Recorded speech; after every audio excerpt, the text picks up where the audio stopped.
এবার আকাশ যোগাযোগে বাংলাদেশ আর পাকিস্তানের নতুন সম্পর্কে বাধা হয়ে দাঁড়াচ্ছে ভারত। জানা গেছে এই সম্পর্ক তৈরিতে ভারতের আপত্তি রয়েছে এবং আকাশ সীমায় ভারত কোনোভাবেই এটা মেনে নেবে না। রাজনৈতিক পট পরিবর্তনের ফলে বাংলাদেশ পাকিস্তানের বৈদেশিক সম্পর্কের উন্নতির গুঞ্জন শোনা যাচ্ছে অগাস্টের শুরু থেকেই। সেই গুঞ্জনকে সত্য প্রমাণ করে বেড়েছে করাচি চট্টগ্রাম নৌপথে যান চলাচল। বিষয়টি অনেকেই ভালো চোখে না দেখলেও ওই পথে বেড়েই চলেছে পাকিস্তানি পণ্যবাহী জাহাজের চলাচল।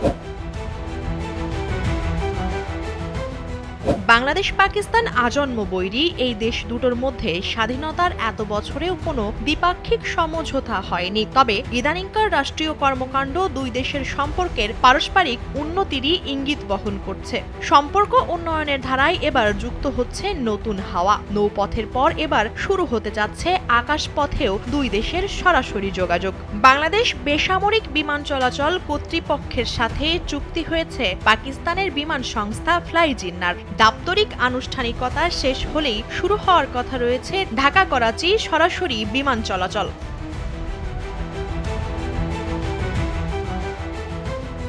কিন্তু প্রশ্ন হচ্ছে কোন পথে চলবে এই বিমান। বাংলাদেশ পাকিস্তান বিমান পথে সবচেয়ে ছোট যে রুট সেটাতে রয়েছে ভারতের আকাশসীমা, অর্থাৎ ছোট রুট ধরতে হলে ভারতের উপর দিয়েই যেতে হবে আকাশযানকে। দূরত্ব হবে মাত্র 2370 কিলোমিটার, যা অতিক্রম করতে সর্বোচ্চ 3 ঘন্টা সময় লাগার কথা। কিন্তু এরই মাঝে খবর রটেছে এই সরাসরি যাত্রায় ভারত তাদের আকাশসীমা ব্যবহার করতে দেবে না।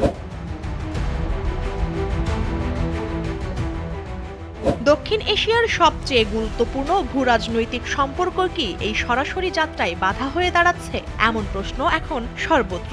ভারত পাকিস্তান কাশ্মীরকে কেন্দ্র করে পরস্পরের চিরশত্রু। উভয় দেশ কখনোই কাউকে তাদের পরস্পরের আকাশপথ ব্যবহারের সুযোগ দেয়নি। বিশেষ প্রয়োজনে শর্ত সাপেক্ষে অনুমোদন থাকলেও সার্বজনীন অনুমোদন কখনোই ছিল না। বিশেষত 2019 সালের পুলওয়ামা হামলার পর সেটা তো আরো দূর কি বাত হয়ে গিয়েছে। এমতাবস্থায় বিকল্প কি পথের কথা ভাবছে বাংলাদেশ পাকিস্তান?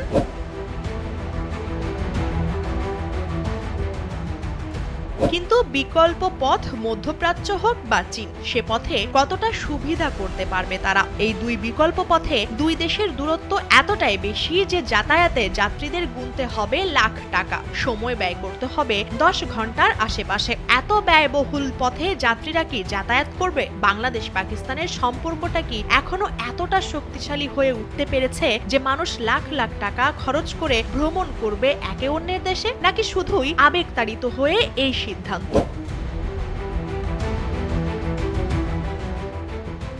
বাংলাদেশ ভারত সম্পর্ক কিছুদিন পূর্বে ভারত কর্তৃক মধ্যপ্রাচ্যে যোগাযোগের সুবিধার্থে পাকিস্তানের কাছে তাদের আকাশপথ ব্যবহারের অনুমতি চাওয়ার বিষয়টিকে কাজে লাগিয়ে কূটনৈতিকভাবে 3 দেশের মধ্যে সমঝোতা হতে পারে। কি হবে আর কি হতে পারে সেটা হয়তো সময়ই বলে দেবে। তবে বাংলাদেশ পাকিস্তান সরাসরি ফ্লাইট চালু হলে কার সুবিধা কতটুকু হবে সেটা নিশ্চিতে না মেপে যদি কেবল আবেগতাড়িত সিদ্ধান্ত হয়, তাহলে নিশ্চয়ই সেটা ভালো কোনো ফল বয়ে আনবে না।